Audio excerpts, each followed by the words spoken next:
कल्पना कीजिए, एक राजा जिसके जीवन की दौड़ बंधी भी शाप, प्रेम और प्रतिज्ञाओं से। एक राजा जिसने अपने जीवन में देखा दिव्य प्रेम, पुत्रों का वियोग और ऐसे त्याग जिन्होंने आने वाली पीढ़ियों की तकदीर बदल दी। यही कहानी है हस्तिनापुर के राजा शांतनु की, और इस कहानी का हर मोड़ आपको बांधे रखेगा, क्योंकि यही वो धागा है जिससे बुना गया है पूरा महाभारत।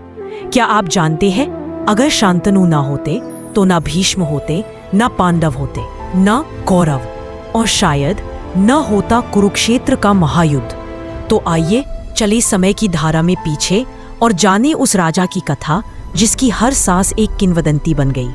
यह है हस्तिनापुर, कुरुवंश की गौरवशाली राजधानी। वहीं से शुरू होती है उस शूरवीर राजा की कथा जिसका नाम था शांतनु।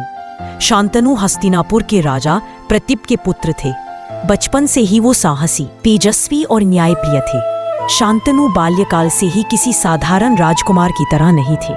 उनकी आंखों में चमक थी, जैसे वो जन्म से ही युद्ध और धर्म के लिए बने हो। उनकी युवावस्था में अद्भुत युद्ध कौशल दिखाई देने लगा। शिकार में उनकी रुचि थी और वे प्रकृति से गहराई से जुड़ाव रखते थे। लेकिन केवल शस्त्रकला ही नहीं, शांतनु को शास्त्रों का भी उतना ही ज्ञान था। राज्य संचालन, मंत्रियों और विद्वानों से संवाद, ये सब उनके लिए सहज थे। उनकी सबसे बड़ी विशेषता थी धर्म और न्याय के प्रति उनकी निष्ठा। यही गुण किसी भी महान नेता की पहचान होते हैं। बल, बुद्धि और धर्म का संतुलन, शांतनु इन तीनों के अद्भुत संगम थे। परंतु नियति ने उनके जीवन में ऐसे मोड़ लिखे थे जिन्होंने न केवल उनकी कहानी बदली, बल्कि पूरे भारतवर्ष की दिशा बदल दी। और यह सब शुरू हुआ गंगा नदी के तट पर एक अद्भुत मुलाकात से। एक दिन राजकुमार शांतनु शिकार पर निकले, लेकिन उन्हें क्या पता था कि उस दिन उनकी जिंदगी हमेशा के लिए बदल जाएगी। यमुना और गंगा के संगम के पास अचानक उन्हें एक दिव्य स्वरूप दिखाई दिया। वह और कोई नहीं, स्वयं देवी गंगा थी। देवी गंगा के रूप और तेज से मोहित होकर शांतनु ठहर गए, जैसे समय थम गया हो, हवा भी रुक गई हो। और राजा के हृदय से निकले केवल एक ही शब्द, आप कौन हैं? यह अद्भुत रूप, यह सौंदर्य। शांतनु विनम्र स्वर में, मैं आपसे विवाह करना चाहता हूं। क्या आप मेरी जीवन संगिनी बनेंगी? राजन, मैं आपका प्रस्ताव स्वीकार कर सकती हूं, पर एक शर्त है।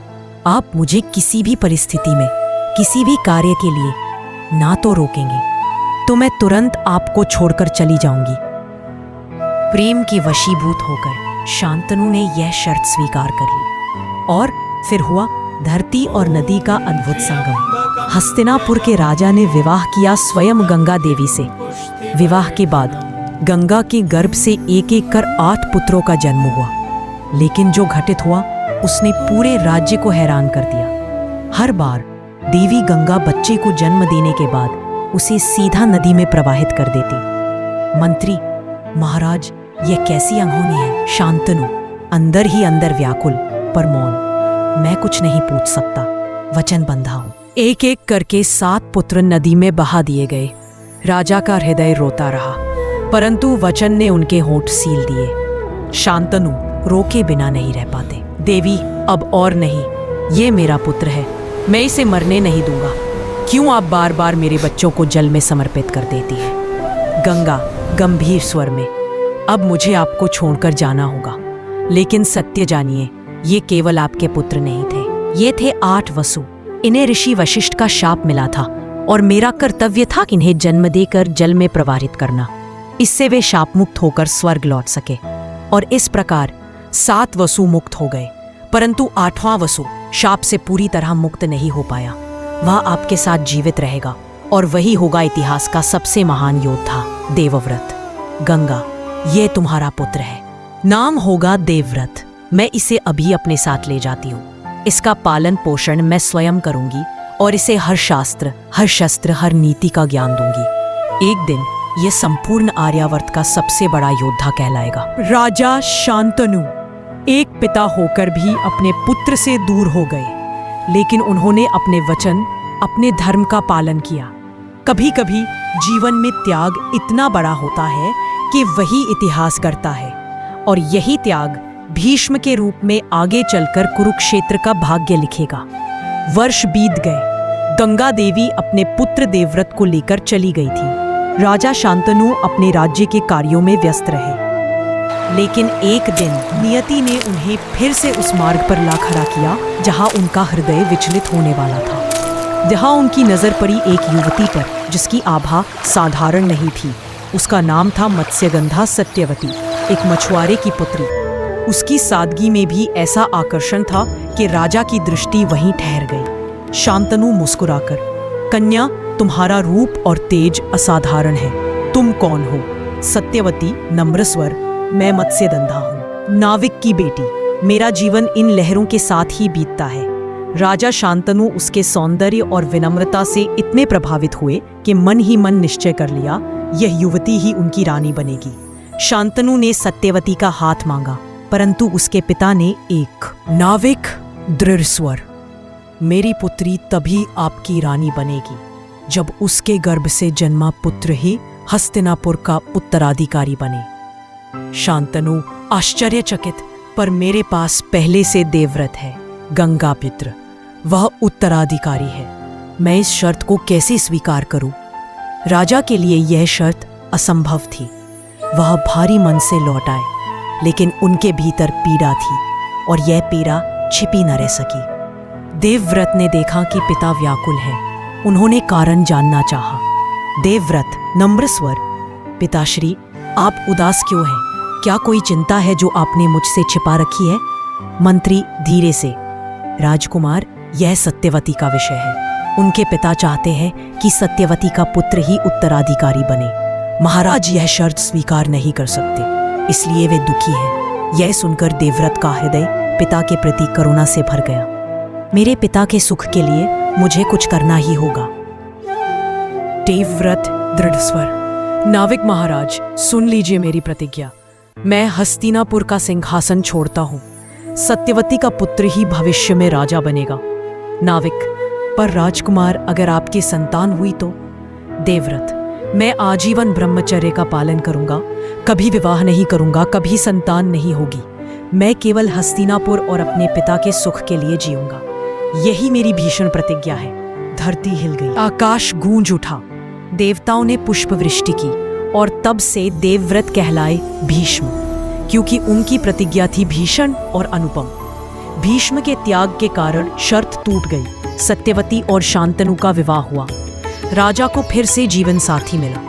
पुत्र, तुम्हारा त्याग अतुलनीय है।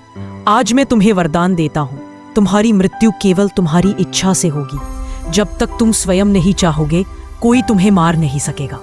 और इस प्रकार भीष्म को प्राप्त हुआ इच्छा मृत्यु का वरदान। यह वरदान, त्याग और यह प्रेम आगे चलकर महाभारत के सबसे निर्णायक क्षणों की नींव बने। समय बीतता गया। राजा शांतनु अब वृद्ध हो चले थे। उन्होंने अपने जीवन में प्रेम पाया, वियोग सहा और त्याग की मिसाल देखी। अब उनकी इच्छा थी कि राज्य की बागडोर अगली पीढ़ी को सौंप दे। सत्यवती से उन्हें 2 पुत्र प्राप्त हुए, चित्रांगद और विचित्रवीर्य। शांतनु के देहत्याग के बाद बड़े पुत्र चित्रांगद हस्तिनापुर के राजा बने। चित्रांगद साहसी और पराक्रमी थे। उनकी ख्याति दूर दूर तक फैल गई थी। लेकिन नियति हमेशा वीरों की राह आसान नहीं बनाती। चित्रांगद का सामना हुआ गंधर्व चित्रांगद से। दोनों का नाम एक था, पर नियति ने उनके बीच युद्ध लिख रखा था। गंधर्व, राजन, यह भूमि मेरी है, तुम्हें यहाँ शासन करने का कोई अधिकार नहीं। चित्रांगद दृढ़ स्वर, यह हस्तिनापुर की भूमि है, मैं इसे किसी भी मूल्य पर नहीं छोड़ूंगा। युद्ध कई दिनों तक चला। धरती कांप उठी, नदियां लाल हो गई, पर अंततः गंधर्व की शक्ति के आगे मानव चित्रांगद टिक न सके और वे युद्ध भूमि में वीरगति को प्राप्त हुए। चित्रांगद के निधन के बाद छोटा भाई विचित्रवीर्य गद्दी पर बैठा, परंतु वह युवा और अनुभवहीन था। राज्य संचालन की सारी जिम्मेदारी भीष्म पर आ गई। भीष्म पिता की प्रतिज्ञा निभा रहे थे। वे स्वयं राजा बन सकते थे, पर उन्होंने सिंहासन त्याग दिया था। अब वे केवल एक रक्षक थे, हस्तिनापुर की ढाल। इसी बीच काशीराज ने अपनी 3 पुत्रियों अंबा, अंबिका और अंबालिका का स्वयंवर रचा। लेकिन भीष्म जानते थे कि विचित्रवीर्य के विवाह के बिना राज्य असुरक्षित रहेगा। भीष्म अकेले ही वहां पहुंचे और घोषणा की, ये राजकुमारियां हस्तिनापुर की महारानी बनेंगी। भीष्म ने अकेले ही सैकड़ों राजाओं को परास्त किया। उनकी धनुष की टंकार से रणभूमि गूंज उठी और अंततः वे विजयी होकर तीनों कन्याओं को हस्तिनापुर ले आए। राजन, मैं आपको स्वीकार नहीं कर सकती। मेरा हृदय तो शाल्वराज को समर्पित है। मैं किसी और से विवाह नहीं कर सकती। भीष्म ने उसकी इच्छा का सम्मान किया। उन्होंने अंबा को शाल्वराज के पास भेज दिया, लेकिन यही निर्णय आगे चलकर भीष्म के जीवन का सबसे बड़ा शाप बनेगा। विचित्रवीर्य ने दोनों कन्याओं से विवाह किया। हस्तिनापुर को नई रानियां मिली, लेकिन सुख ज्यादा दिन तक ठहर न सका। विचित्रवीर्य अल्पायु में ही रोग से ग्रस्त हो गए। उनके जीवन की डोर जल्दी ही टूट गई और वे बिना संतान के मृत्यु को प्राप्त हुए। एक बार फिर हस्तिनापुर का सिंहासन रिक्त हो गया। शांतनु के पुत्र चले गए और अब बचा था केवल एक शून्य। लेकिन यह शून्य जल्द ही एक नई परंपरा और नए अध्याय का कारण बनेगा। विचित्रवीर्य की मृत्यु के साथ ही हस्तिनापुर का वंश संकट में आ गया। सिंहासन रिक्त था, राज्य बिना उत्तराधिकारी के खड़ा था और सत्यवती का हृदय चिंता से भर उठा। सत्यवती, दुखी स्वर, भीष्म, हस्तिनापुर का वंश खत्म हो जाएगा। चित्रांगद चला गया। विचित्रवीर्य भी बिना संतान के चला गया। अब सिंहासन किसके हाथ में होगा? भीष्म, गंभीर स्वर, माता, मैंने प्रतिज्ञा ली है। मैं विवाह नहीं कर सकता, संतान नहीं दे सकता, लेकिन राज्य का उत्तराधिकारी होना आवश्यक है। भीष्म का त्याग अब राज्य की सबसे बड़ी समस्या बन चुका था। और तभी सत्यवती को याद आया, उसका अतीत। याद कीजिए, जब सत्यवती नाविक की बेटी थी, उसका संगम हुआ था महर्षि पराशर से और उसी मिलन से जन्मा था एक अद्भुत बालक, वेदव्यास। माता, आपने मुझे स्मरण किया। बताइए, मैं आपकी क्या सेवा कर सकता हूँ? पुत्र, हस्तिनापुर का वंश समाप्त होने की कगार पर है। तुम्हें नियोग परंपरा के अनुसार अपने भाई की विधवाओं से संतान उत्पन्न करनी होगी। इसी से वंश आगे बढ़ेगा। उस युग में जब किसी राजा की मृत्यु संतान के बिना हो जाती थी, तो ऋषि या कुल गुरु द्वारा विधवा रानियों के साथ नियोग कर संतान उत्पन्न करना प्रचलित था। यह कोई साधारण संबंध नहीं, बल्कि वंश और राज्य की रक्षा का धार्मिक कर्तव्य था। पहले व्यास गए अंबिका के पास, परंतु भय और संकोच से अंबिका ने अपनी आंखें बंद कर ली। फलस्वरूप उसका पुत्र जन्म से ही अंधा हुआ। उसका नाम रखा गया धृतराष्ट्र। दूसरी बार व्यास गए अंबालिका के पास। भय से उसका चेहरा पीला पड़ गया। इस कारण जो पुत्र उत्पन्न हुआ वह दुर्बल और रोगग्रस्त हुआ। उसका नाम रखा गया पांडु। सत्यवती ने व्यास को एक और प्रयास करने को कहा, परंतु इस बार रानी की जगह एक दासी भेजी गई। दासी ने न संकोच किया न भय, वह सहज रही और उससे जन्मा एक बुद्धिमान, तेजस्वी, धर्मनिष्ठ बालक विदुर। धृतराष्ट्र को नेत्र नहीं मिले, पांडु को स्वास्थ्य नहीं मिला, लेकिन विदुर को मिली अद्भुत बुद्धि और नीति की समझ। परंतु क्योंकि उसकी माता दासी थी, वह राजगद्दी का अधिकारी नहीं बना। यही तीन संतानें, धृतराष्ट्र, पांडु और विदुर, आगे चलकर महाभारत की धुरी बनी। धृतराष्ट्र से हुए कौरव, पांडु से हुए पांडव और विदुर बने धर्म और नीति के प्रतीक। देखिए, जीवन में जन्म से मिली कमी हमारी पहचान नहीं होती। धृतराष्ट्र अंधे थे, पांडु दुर्बल थे, दासी पुत्र थे, फिर भी तीनों ने इतिहास में अपनी अमिट छाप छोड़ी, क्योंकि असली ताकत हमारे भीतर की धर्मनिष्ठा, कर्म और बुद्धि होती है। हस्तिनापुर का भविष्य अब तीन व्यक्तियों पर टिका। धृतराष्ट्र का विवाह हुआ गांधार की राजकुमारी गांधारी से। गांधारी धर्मनिष्ठा में इतनी दृढ़ थी कि उन्होंने पति की अंधता को अपना भाग्य मानकर स्वयं भी आंखों पर पट्टी बांध ली। जीवन भर उन्होंने वही देखा जो उनके पति ने देखा, अंधकार। गांधारी ने एक साथ 100 पुत्रों को जन्म दिया। इनमें सबसे बड़ा था दुर्योधन। यही आगे चलकर कौरवों का नेता बना। पांडु को कुछ समय के लिए हस्तिनापुर का राजा बनाया गया, लेकिन वे एक शाप के कारण संतान उत्पन्न नहीं कर सकते थे। उनकी पत्नी थी कुंती और माद्री। कुंती को बचपन में एक वरदान मिला था, वह किसी भी देवता का आह्वान कर उनसे संतान प्राप्त कर सकती थी। कुंती ने सबसे पहले सूर्य देव का आह्वान किया और जन्म हुआ युधिष्ठिर का। फिर वायुदेव से हुआ भीम का जन्म। इंद्र के आशीर्वाद से पैदा हुए अर्जुन। माद्री ने अश्विनी कुमारों का आह्वान किया और जुड़वा पुत्र हुए नकुल और सहदेव। ये पांचों पांडव आगे चलकर धर्म, बल, वीरता, ज्ञान और न्याय के प्रतीक बने। और उधर विदुर, दासी पुत्र होने के कारण उन्हें राज सिंहासन नहीं मिला, लेकिन उनकी नीति और धर्म बुद्धि ने उन्हें राज्य का मार्गदर्शक बना दिया। विदुर ने हमेशा न्याय और सत्य का साथ दिया। समय बीता और कौरव पांडव बड़े हुए, लेकिन बचपन से ही उनके बीच प्रतिद्वंद्विता थी। दुर्योधन को पांडवों से जलन थी, खासकर भीम और अर्जुन से। द्रोणाचार्य की शिक्षा में अर्जुन ने अद्वितीय धनुर्विद्या सीखी। भीम का बल अतुलनीय था। युधिष्ठिर धर्मनिष्ठ, नकुल और सहदेव विनम्र और विद्वान। दूसरी ओर दुर्योधन और इसी वंश में आगे चलकर किया इतिहास का सबसे भयानक युद्ध। ध्यान दीजिए, राजा शांतनु ने जो वंश छोड़ा उसमें था प्रेम, त्याग, प्रतिज्ञा, शाप और महत्वाकांक्षा। यही गुण किसी भी परिवार, समाज या राष्ट्र का निर्माण करते हैं। लेकिन जब महत्वाकांक्षा धर्म से बड़ी हो जाती है तो अंत होता है विनाश में। जीवन की संध्या आ चुकी थी। वह वीर, वह धर्मनिष्ठ राजा जिसने गंगा जैसी देवी से विवाह किया, जिसने भीष्म जैसे महान योद्धा को जन्म लेते देखा और जिसने सत्यवती से वंश की नींव रखी, अब वृद्धावस्था में पहुंच चुका था।